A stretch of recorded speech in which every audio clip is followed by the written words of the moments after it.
आज के न्यूज़पेपर की हम शुरुआत करेंगे द हिंदू की प्रमुख प्रमुख खबरों से।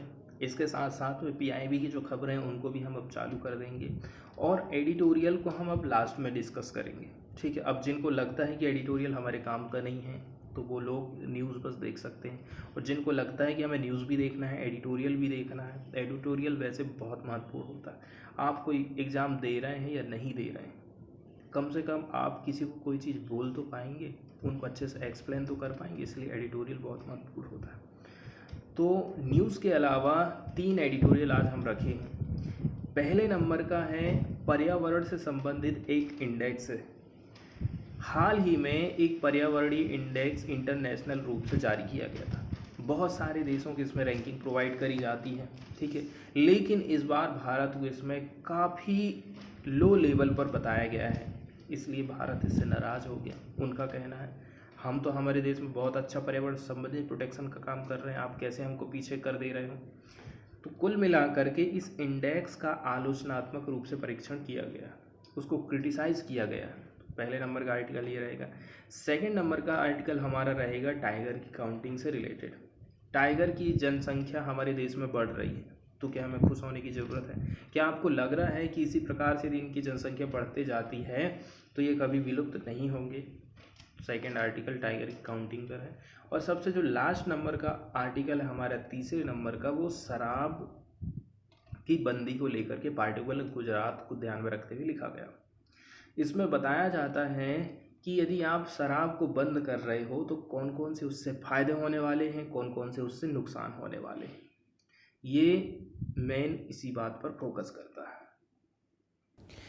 पीआईबी की पहली न्यूज़ हम देखने वाले हैं हेपेटाइटिस दिवस से रिलेटेड। ठीक है, हेपेटाइटिस डे को हम सेलिब्रेट करते हैं 28 जुलाई को, ताकि हम ये जो वायरल हेपेटाइटिस की बीमारी है लोगों के बीच में अवेयरनेस को इन्हेंस कर सकें। हेपेटाइटिस के बारे में कुछ की पॉइंट आप देख लीजिए। हेपेटाइटिस को 4, 3, 7, ठीक है, 7 टाइप के वायरल हेपेटाइटिस होते हैं, ए से लेकर के ई तक। ये जो वर्ड होता है हेपेटाइटिस, ये रिफ़र करता है किसी भी प्रकार का जो इन्फ्लेमेशन होता है लीवर का। लीवर में आपको क्या हो जाती है, प्रॉब्लम चालू हो जाती, इन्फ्लेमेशन चालू हो जाती है लीवर में, मतलब लीवर आपका सूजने लगेगा, उसमें जलन पैदा होने लग जाएगी। ठीक है, कुल मिलाकर के आपको जलन होगी और आपके लीवर में सूजन आएगी। ठीक है, लीवर की जो कोशिकाएं रहती हैं उनमें सूजन आना चालू हो जाता है। इसके चलते चलते आपको जलन होना चालू हो जाती है। ठीक है, इसके चलते चलते आपको सिकनेस फील होगी। यही बीमारी आपको फिर जुडियाइंस मतलब होता है पीलिया, फीवर, इसके साथ साथ में उल्टी के भी लक्षण, या फिर chronic but essentially showing no symptom. तो ये जो लक्षण देख रहे हैं हम, ये तीव्र भी हो सकता है।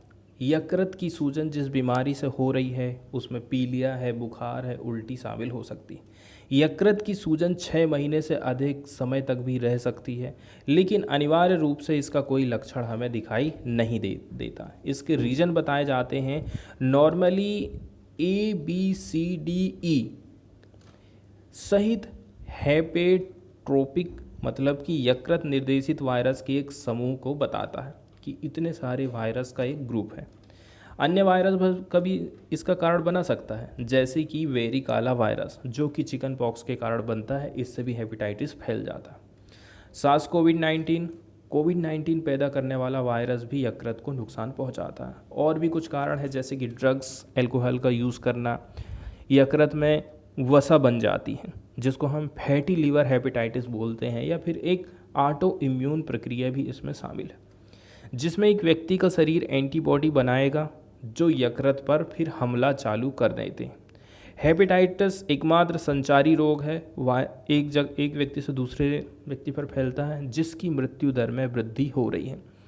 उपचार की यदि हम बात करें तो हेपेटाइटिस ए और ई सेल्फ लिमिटिंग डिसीज़ माने जाते हैं, मतलब एक बार हो जाएंगे तो आप अपने आप ठीक हो जाओगे।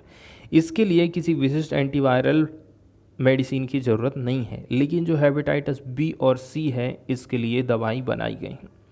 वर्ल्ड लेवल पर यदि हम देखेंगे तो लगभग 354 मिलियन लोग हेपेटाइटिस बी और सी से पीड़ित हैं। दक्षिण पूर्व एशिया में हेपेटाइटिस के, ठीक है, सबसे ज़्यादा यहाँ पर बोझ देखने को मिलता है, 20% हिस्सा। सभी हेपेटाइटिस से संबंधित मौतों में से लगभग 95% सिरोसिस के चलते हो रही हैं। हेपेटाइटिस बी और सी की वजह से होने वाले यकृत कैंसर के कारण होती हैं। न्यूज़ को देखें तो न्यूज़ में कोई खास बात वैसे बताई नहीं जाती, बस इतना ही बताया जाता है कि वेंकैया नायडू ने जनता और नीति निर्माताओं को हेपेटाइटिस के बारे में जागरूकता बढ़ाने की बात पर जोर दिया है। उन्होंने कहा है कि लोगों तक जो जानकारी है स्थानीय भाषाओं में पहुंचाइए आप, इसके लिए आपको कई सारे अभियान चलाने की ज़रूरत है। इन्होंने संसद भवन में एक कार्यक्रम का आयोजन किया गया था जिसमें जागरूकता फैलाई जा रही थी। अगली जो न्यूज़ देखने वाले हैं वो भारत और उज़्बेकिस्तान के रिलेशन को बताती है। यहाँ पर बताया जा रहा है कि किस प्रकार से दोनों देशों के बीच संबंध मजबूत होते जा रहे हैं। तो न केवल चाइना इस एरिया में अपनी बढ़त बना रहा, बल्कि भारत भी अपने संबंधों को मजबूत करते जा रहा। भारत और उज़्बेकिस्तान के रिलेशन को 30 साल पूरे हो रहे हैं और ये टाइम चल रहा भारत में आज़ादी के अमृत महोत्सव का। भारत का कहना है कि हमने उज़्बेकिस्तान से अंगूर, प्लम, स्वीट चेरी के लिए बाज़ार पहुंच प्रदान करने का निर्णय लिया है। ठीक है, बहुत जल्दी ही इसकी अधिसूचना प्रकाशित कर दी जाएगी। वहीं भारत को आम, केला और सोयाबीन ऑयल के निर्यात के लिए उज़्बेक पक्ष से अनुमोदन प्राप्त हुआ है, जिसके लिए उन्होंने धन्यवाद दिया। भारत अपनी तरफ से ये चीज़ें भेजेगा और उधर से उनके देश की तरफ से हमें अंगूर, प्लम, स्वीट चेरी इत्यादि भेजी जाएगी।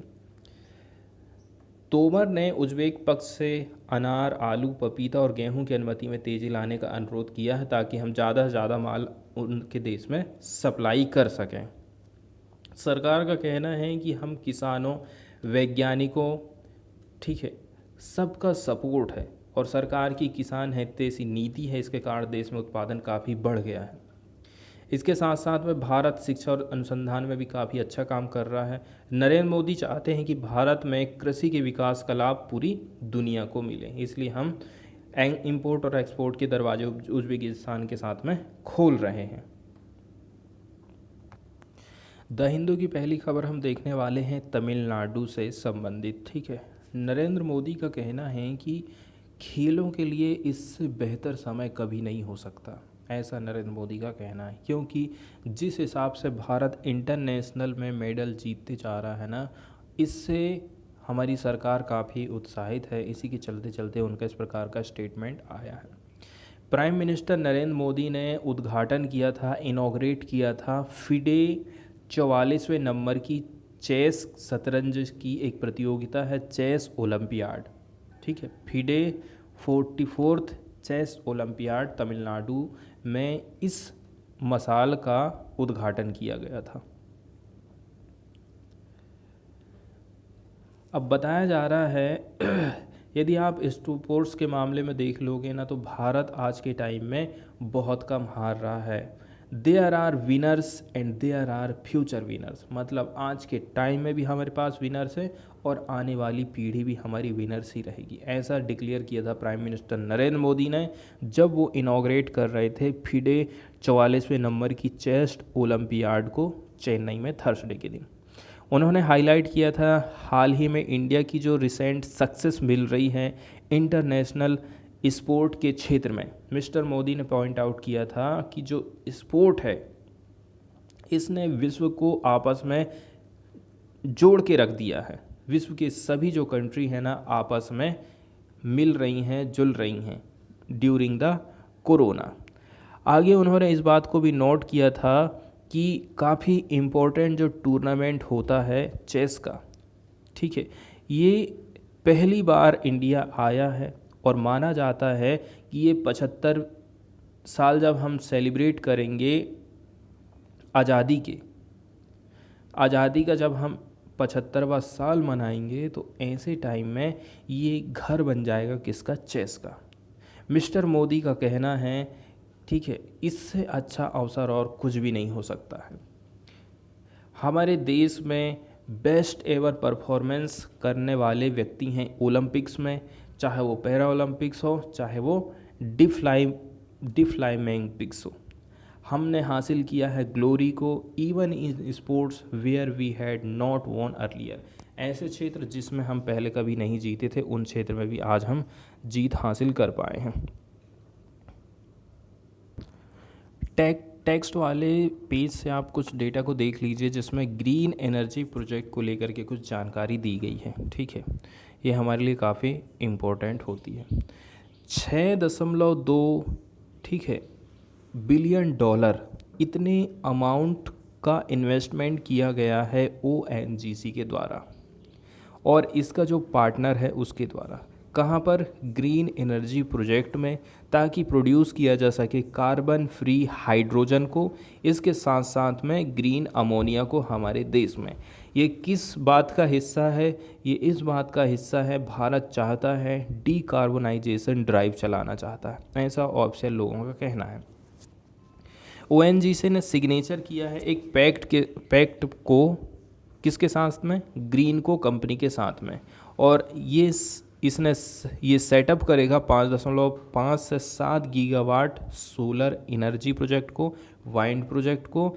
इसके साथ साथ में यूज़ करेगा इलेक्ट्रिसिटी को generated from such plants to split water in electrolysers to produce green hydrogen. अगली न्यूज़ हम देखने वाले हैं, विज्ञापन को लेकर के गवर्नमेंट कितना सारा पैसा खर्चा करती है, उसको लेकर के ये बात यहाँ पर बताई जाती है, ठीक है। 54% यूज़ किया गया है मीडिया एडवोकेसी के लिए, ठीक है। जितना भी एक्सपेंडिचर निर्धारित किया गया था विज्ञापन के लिए, मान के चलो 100 रुपये यदि निर्धारित करे थे कि हम विज्ञापन में खर्चा करेंगे बेटी पढ़ाओ बेटी बचाओ अभियान के अंतर्गत, तो 54% तो गवर्नमेंट खर्च चुकी है। ये स्कीम का टाइम पीरियड बताया जा रहा है 2014 से लेकर के 2022 तक का, ऐसा कहना है women and child development minister Smriti Irani का। Women and child development Smriti Irani ने इन्फॉर्मेशन दिया था पार्लियामेंट संसद में। उनका कहना है 401 करोड़ रुपया 740.18 करोड़ रुपए में से इसको हम असाइन कर चुके हैं, ठीक है। असाइन का मतलब होता है जो सौंपा गया था मीडिया एडवोकेसी के लिए, इसमें से हमने 401 करोड़ रुपए खर्च कर चुके हैं। तो इस स्कीम का क्रिटिकल एलिमेंट क्या था? इसमें इंक्लूड किया गया था national wide media and advocacy campaign. इसके अंतर्गत हमें देशव्यापी जो प्रचार प्रसार का अभियान है उसको चलाना है, and the multi sectoral intervention करना है इन सिलेक्टेड 405 डिस्ट्रिक्ट्स। इसके लिए 405 जिलों को हमने सिलेक्ट करे थे। अगला जो डेटा प्रस्तुत किया गया है वो सीवीड को लेकर के प्रस्तुत किया गया है। सीवीड क्या होते हैं? एक कॉमन नेम होते हैं मैरीन प्लांट का, समुद्र के भीतर जो प्लांट उगते हैं, काउंटलेस स्पीसीज जिनकी है, जो शैवाल हैं, उनको कहा जाता है सीवीड। ये न केवल ओशियन में, इसके अलावा रिवर, लेक और अदर वाटर बॉडीज़ में उगते हैं, तो काफ़ी महत्वपूर्ण होते हैं ये प्लांट्स, ठीक है, जैसे कि विटामिन, मिनरल, फाइबर, और काफ़ी ये टेस्टी भी हो सकते हैं। For at least 1500 years the Japanese have enrobed a mixture of raw fish, sticky rice and other ingredient. मतलब बताया जा रहा है कि जापान में किस प्रकार से इनका प्रयोग किया जाता था अपने भोजन में। सीवीड के प्रोडक्शन को लेकर के क्या डाटा यहाँ पर प्रस्तुत किया गया है? 9.7 मिलियन टन इंडिया के पास क्षमता है, पोटेंशियल है कि ये प्रोड्यूस कर सकता है सीवीड को हर साल, लेकिन रियल में देखा जाए तो 34,000 टन ही प्रोड्यूस कर पाता है 2021 में। ये डाटा प्रस्तुत किया गया है central marine fisheries research institute के द्वारा। इसने आइडेंटिफाई किया 342 पोटेंशियल साइट को, मतलब 342 ऐसी जगह हैं हमारे देश में जहाँ पर इनकी कल्टीवेटिंग की जा सकती है, मैरीन प्लांट एंड एल्गी की। इस संगठन में इस बात पर भी जोर दिया है कि हमें अपस्केल करना है सीवीड की फार्मिंग को हमारे देश में। इसके साथ साथ में इस बात पर ये भी पोटेंशियल है कि हम जो है एक बहुत बड़े कंट्रीब्यूटर बन सकते हैं ग्लोबल सीवेड प्रोडक्शन के मामले में, ठीक है, जो कि बिलियनों डॉलर का व्यवसाय चल रहा है पूरे वर्ल्ड लेवल पर। एक्सप्लेनर वाले पेज में ट्यूनीसिया को लेकर एक बात को समझाने की कोशिश करी गई है कि हाल ही में वहाँ पर एक कानून लाया गया है जिसके माध्यम से किस प्रकार से वहाँ राष्ट्रपति पावर को चेंज करने की कोशिश कर रहे हैं। इसको हम शॉर्टकट में समझ लेते हैं। तो 27 जुलाई को ट्यूनीसिया के लोगों ने एक नए संविधान के पक्ष में मत दिया है। कुल मिलाकर आप इसको संशोधन कह सकते हैं। मंगलवार रात को जारी किया गया एक बयान है, रिजल्ट है, इसके द्वारा इसकी जानकारी सबको मिली है। ट्यूनीसिया के निर्वाचन आयोग ने क्या कहा? उनका कहना है कि नए चार्टर के समर्थन में 94.6% मत पड़े हैं और इसके खिलाफ में 5.4% मत पड़े। इसका मतलब ये हो गया गवर्नमेंट चाहती है कि कुछ हम नए नियम कानून लेकर के आएंगे। उस नए नियम कानून को एक्सेप्ट करने वाले 94% जनसंख्या है और उसको मना करने वाली जनसंख्या है मात्र 5%। तो जनमत संग्रह कराया गया था, लोगों से उनके सुझाव मांगे गए थे, सब ने अपने अपने सुझाव दिए थे यस और नो को लेकर के, जिसमें केवल देश का 1/4 हिस्सा, ठीक है, जैसे 100 लोग हैं तो 100 में से 100 का 1/4 हिस्सा ही ऐसा है, बताया जा रहा है इससे अधिक मतदाताओं ने हिस्सा लिया था। केवल 1/4 से अधिक मतदाताओं ने ही इस जनमत संग्रह में पार्टिसिपेट किया था। लेकिन इसकी काफ़ी आलोचनाएं की जा रही हैं। राष्ट्रपति हो सकता है कि वो अपनी सत्ता को मजबूत कर ले और अपने पास ज़्यादा से ज़्यादा पावर आदि रख सकता है। मतलब कि हो सकता है कि वो जो ट्यूनीसिया की संसद है, जैसे हमारे देश में संसद होती है, उस संसद की पावर को वो कम कर सकता है, न्यायपालिका के इफेक्ट को कम कर सकता है, जैसे हमारे यहाँ पर सुप्रीम कोर्ट होता है। ऐसे कई सारे प्रावधान इसमें शामिल किए गए हैं। इसे लेकर एक प्रमुख चिंता ये है कि इससे उत्तरी अफ्रीकी राष्ट्र द्वारा कड़ी मेहनत से हासिल की गई लोकतांत्रिक उपलब्धि खतरे में जा सकती है। जैसे कि यहाँ पर स्टोरी के रूप में बताया जाता है, ट्यूनीसियन के वोटर ने अप्रूवल दे दिया है एक नए कॉन्स्टिट्यूशन को, ठीक है, जिससे इनका जो देश है वो फिर से चले जाएगा प्रेसिडेंशियल सिस्टम में, ठीक है। इसको आप संस्थागत बनाने वाले हो one man region of president Kais Saied. कुल मिलाकर के यहाँ अब राष्ट्रपति का राज होने वाला है। इसने सस्पेंड कर दिया था इलेक्टेड पार्लियामेंट को। इसके साथ साथ में अपने पास में ज़्यादा से ज़्यादा पावर रख लिया था। लास्ट ईयर की ये बात है, ठीक है। प्रीलिमिनरी रिजल्ट आया था जनमत संग्रह का। इसके अंतर्गत क्या बताया जाता है कि 94.6% वोटर इसका समर्थन कर रहे हैं, इस नए कॉन्स्टिट्यूशन का, जबकि 30% ऐसे हैं जिन्होंने टर्नआउट का काम किया है। मतलब कि उपस्थिति यहाँ पर केवल 30% लोगों की ही रही थी। मोस्ट अपोजिशन पार्टीज़, उनका कहना है कि जो सईद की पावर है ना, ये सैयद अपने पास में ज़्यादा से ज़्यादा पावर रखना चाहते हैं और इस प्रकार की जो वोटिंग हुई थी इसका उन्होंने बायकॉट किया था। अगली न्यूज़ हम देखने वाले हैं फॉरेन वाले हिस्से से। इसमें बताया जाता है कि कोलंबो ने मना कर दिया है कि किसी भी प्रकार का चाइनीज़ शिप्स की रिपोर्टिंग हुई है हमारे हम्बनटोटा बंदरगाह पर। रिपोर्ट में क्या कहा गया था, ठीक है, रिपोर्ट में ऐसा कहा गया है ये जो जहाज़ है हम्बनटोटा पहुंच जाएगा अगस्त के महीने में। इंडिया का कहना है हम इसकी मॉनिटरिंग कर रहे हैं शिप की प्रोग्रेस को केयरफुली। श्रीलंका के डिफेंस मिनिस्ट्री ने थर्सडे के दिन मना कर दिया है उस रिपोर्ट को, खंडन किया उस रिपोर्ट का कि चाइनीज़ रिसर्च वेसल जो कि इन्वॉल्व है स्पेस और सैटेलाइट ट्रैकिंग में, ये एंटर करेगी हम्बनटोटा पोर्ट को इन अगस्त दिस ईयर, अगस्त के महीने में इसी साल वो एंटर करेगा। Even as India send a clear message that it was monitoring the ships progress carefully, लेकिन इंडिया ने साफ ये मैसेज दे दिया है कि इस शिप की प्रोग्रेस को हम केयरफुली मॉनिटरिंग कर रहे हैं।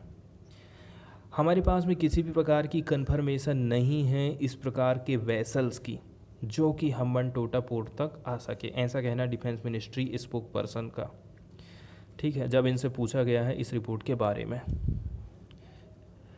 इस वेसल का जो अराइवल था, आगमन था, इसको हाईलाइट किया गया था किसके द्वारा? ब्रिजल के द्वारा, BRISL, belt and road initiative Sri Lanka के द्वारा।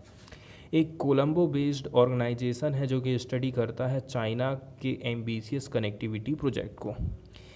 इनकी वेबसाइट में इस बात का उल्लेख किया गया था, नाम लिखा गया है युआन वांग 5, ठीक है, जिसको सेंड किया गया है कि ये चाइना से होते हुए पोर्ट पहुंचेगा। चाइना का पोर्ट है जियानगिन 13 जुलाई and passed by Taiwan, Taiwan से होते हुए ईस्ट चाइना सी में पहुंच गया है ये, और एक्सपेक्टेड किया जा रहा है कि ये श्रीलंका का हम्बनटोटा पोर्ट पहुंच सकती है 11 से 17 अगस्त के बीच में। ठीक है, और इंडिया को इस बात से कंसर्न्स क्यों है? क्योंकि दिक्कत वाली बात यह है कि स्पेस और जो सैटेलाइट कंट्रोल है ना, इसके साथ साथ में रिसर्च एक्टिविटी कर सकता है north western part of the Indian ocean region. Indian ocean region में ये कई प्रकार की गतिविधियां कर सकता है, इसको लेकर के इंडिया ने अपनी चिंता जाहिर की थी। ठीक है, अब बताया जा रहा है ये जो विजिट है युआन वांग 5 की हम्बनटोटा पोर्ट की, ये काफ़ी एक्सीलेंट अपॉर्चुनिटी प्रोवाइड करेगा श्रीलंका को, इसके साथ साथ में रीजनल डेवलपिंग नेशंस को, ताकि लर्न कर सको आप, डेवलप कर सको आप खुद के स्पेस प्रोग्राम को। ऐसा रिपोर्ट में पब्लिश किया गया था। आगे बताया जा रहा है कि ये किसी भी प्रकार का मिलिट्री वेसल नहीं है, और इंडिया को यही डर लग रहा था कि कहीं इंडिया की तरफ ये मिलिट्री वेसल्स ना भेज दे चाइना।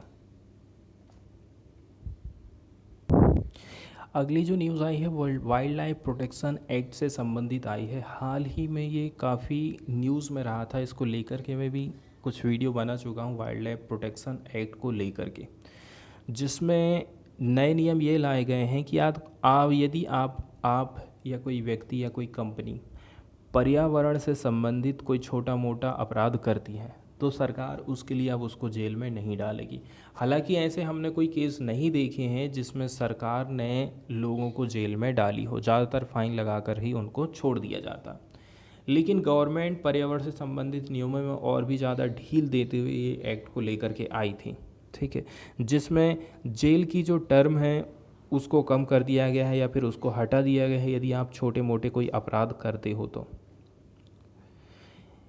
ठीक है, तो इस महीने के पहले ही इन्वायरमेंट मिनिस्ट्री ने इशू किया था एक नोटिफिकेशन को, और प्रपोज़ किया था कि हम कुछ अमेंडमेंट लेकर के आएंगे इन्वायरमेंट प्रोटेक्शन एक्ट के माध्यम से।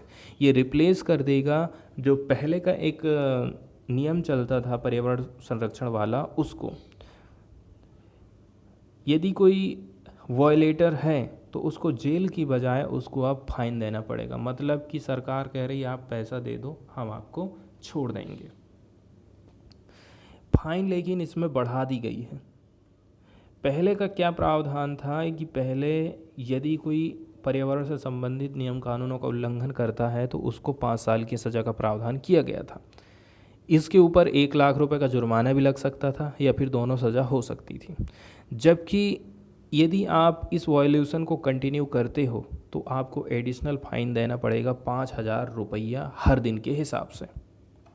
ठीक है, इसके साथ साथ में जेल का प्रोविज़न किया गया था कि यदि आप कंटिन्यू अपराध करते ही जा रहे हो तो आप जेल का जो प्रावधान है वो 5 साल से 7 साल कर दिया जाएगा। ठीक है, ऐतिहासिक रूप से आप ये देखोगे कि किसी भी प्रकार के कॉरपोरेट अफेंडर को, अपराधी को एक्चुअली में जेल में कभी नहीं डाला गया है। इन्वायरमेंट मिनिस्ट्री का कहना है इसने रिसीव किया है कुछ सजेशन कि हम डीक्रिमिनलाइज कर दें एग्जिस्टिंग प्रोविज़न को, किसके, एपीए एक्ट के, to weed out fear of imprisonment for simple violation. मतलब छोटे मोटे वायलेशन के लिए जेल का जो डर है अपराधियों में, वो उसको हम ख़त्म करना चाहते हैं, ऐसे हमें सजेशन आए थे। एनालाइज किया जाता है centre for science and environment के द्वारा। इंडिया के जो कोर्ट हैं ये 9 से लेकर के 33 साल लगा देते हैं बैकलॉग जो केस चले आ रहे हैं इन्वायरमेंट के वायलेशन से संबंधित, उसको सॉल्व करने में। मतलब कि हमारे पास ढेर सारे जो केसेस पड़े हुए हैं, वो कैसे जल्दी से जल्दी हम उसका निपटारा कर सकें, फटाफट फाइन भरवाओ और इनको छुट्टी करो, ऐसा है। ठीक है, 2018 की शुरुआत से ही आप देखोगे तो लगभग 45,000 केस पेंडिंग थे ट्रायल के लिए। इसके साथ साथ में कुछ और भी 35,000 केस ऐड किए गए थे उसी साल में। लगभग 90% cases were pending for trial in 5 of 7 environmental loss. 5 से लेकर के 7 ऐसे नियम कानून हैं जिनमें 90% केसेस अभी भी ट्रायल के लिए पेंडिंग हैं। तो कुल मिलाकर के इससे इस प्रकार की जो पेंडिंग केसेस हैं, सरकार उनसे जल्दी जल्दी निपट पाएगी। अगली न्यूज़ आई है इलेक्शन कमीशन ऑफ इंडिया से रिलेटेड। इनका कहना है 17 साल यदि आपकी उम्र हो चुकी है तो आप रजिस्टर करवा सकते हो एडवांस में एज ए वोटर के रूप में। ठीक है, नॉर्मली ऐसा होता है यदि मैं 18 साल का हूँ तो मेरा वोटर आईडी कार्ड बन जाएगा, लेकिन अभी ये नया नियम आ गया है एडवांस वाला। इलेक्शन कमीशन ने ये डिसाइड किया है कि ऐसे बच्चे जो 17 साल से ऊपर के हो गए हैं वो अप्लाई कर सकते हैं एडवांस में रजिस्ट्रेशन के लिए एज ए वोटर। ठीक है, जैसे ही वे 18 के हो जाएंगे वो वोटर्स बन जाएंगे। हाल तक क्या चलता था, ऐसे व्यक्ति जो कि 18 में हो रहे हैं, ठीक है, 18 को हो जाएंगे या फिर 1 जनवरी के पहले हो जाएंगे ऑफ एन पार्टिकुलर ईयर, ये योग्य थे कि वो अपने आप को इनरोल करवा सकते हैं वोटर की लिस्ट में। जैसे 1 जनवरी आ रही है, 1 जनवरी को मैं यदि 18 साल का हो जाऊंगा तो मैं वोटर के रूप में रजिस्ट्रेशन करवा सकता था, मेरी वोटर आईडी बन जाती थी। अभी हाल में ये नया नियम अब ऐसा आ गया है अब इसको इलेक्शन लॉ चेंज कर दिया गया। People can register as a voter on 1 January, 1 April, 1 July and 1 October on turning 18। इसका मतलब ये है यदि आप 1 अप्रैल को, 1 जनवरी को, 1 अप्रैल को, 1 जुलाई को भी यदि आप 18 साल के हो रहे हैं, 1 अक्टूबर को हो जा रहे हैं 18 साल के, तो आप वोटर आईडी के लिए अप्लाई कर सकते हैं। अगली न्यूज़ हम देखने वाले हैं जो कि जन्म दर को लेकर के है। सरकार जो हमारे भारत की जनता है उसके जो गर्भधारण की जो रेट है उसको लेकर के काफ़ी चिंतित है। एक ग्राफ में ट्यूबेक्टोमी और वेसेक्टोमी के बारे में बताया जाता है। ट्यूबेक्टोमी मतलब कि पुरुष जो नसबंदी करवाते हैं उसको बोला जाता है। 2014-15 में 39.5 लाख लोगों ने नसबंदी करवाई थी, वहीं 2018-19 में 34.9 लाख, मतलब कि नसबंदी करवाने वाले लोगों की संख्या में कमी आई है।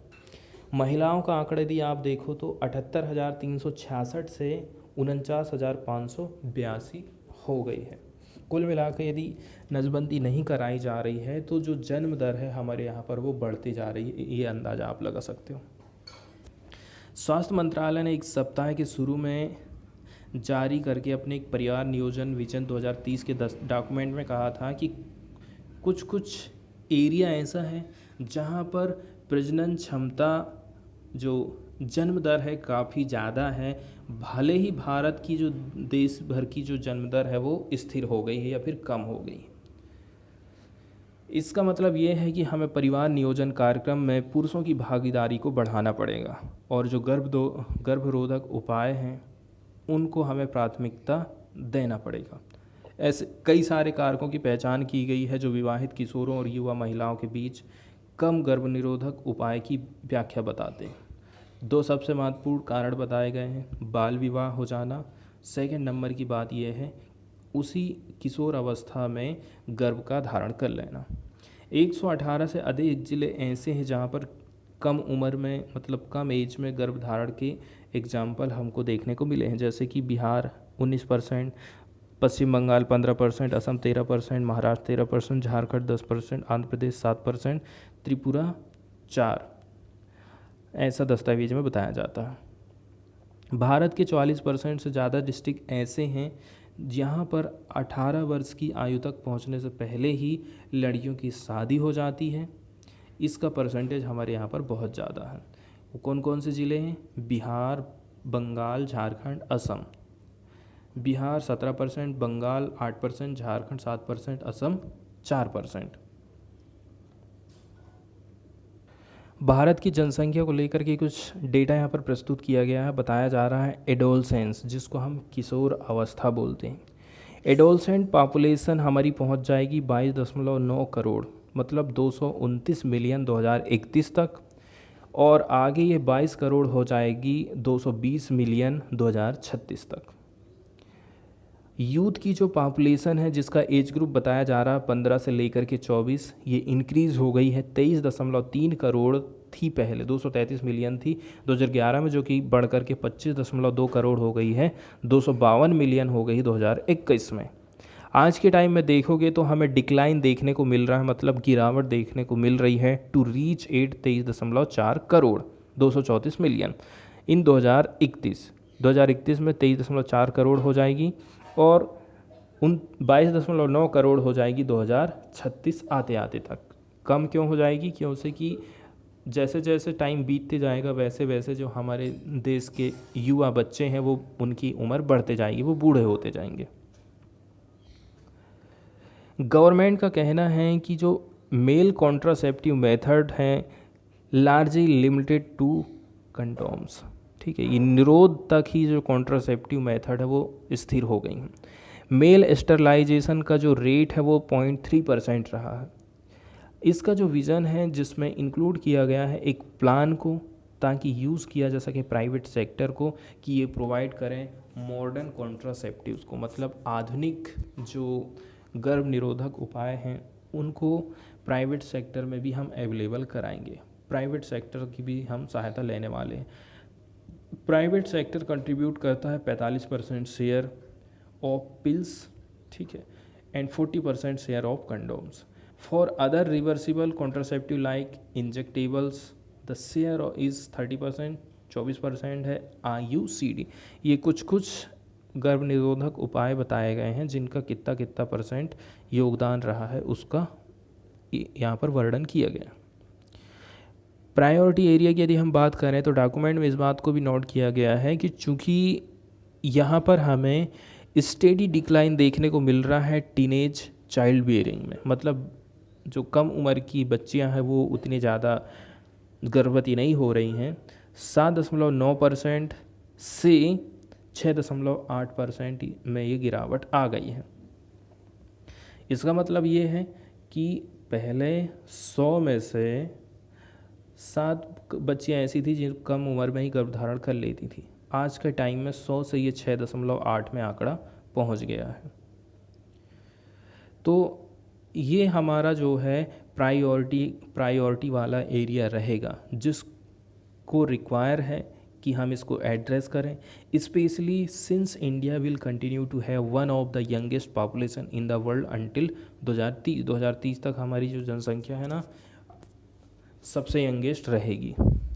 आगे इस बात को भी ऐड किया गया है जो मॉडर्न कॉन्ट्रासेप्टिव साधन होते हैं use among married adolescent and young women although increasing over time has been rather low. कुल मिलाकर के टाइम के हिसाब से आप देखोगे तो जो मॉडर्न वाले कॉन्ट्रासेप्टिव मेथड हैं ना वो टाइम के साथ बढ़ रही हैं, लेकिन जितनी आप तुलना कर रहे हैं, जितना आप सोच रहे हो उतनी बढ़ोतरी देखने को नहीं मिल रही है, कुल मिलाकर के लो ही है। इसके बाद एडिटोरियल की हम शुरुआत करें तो सबसे पहले देखेंगे EPI को, इन्वायरमेंटल परफॉर्मेंस इंडेक्स 2022। इसमें भारत को रैंकिंग मिली थी 180, एकदम हमें लास्ट में रैंकिंग प्रोवाइड की गई थी। ये मेज़र करता है 40 परफॉर्मेंस इंडिकेटर को पूरे के पूरे 11 कैटेगरी इसने बांट करके रखा है।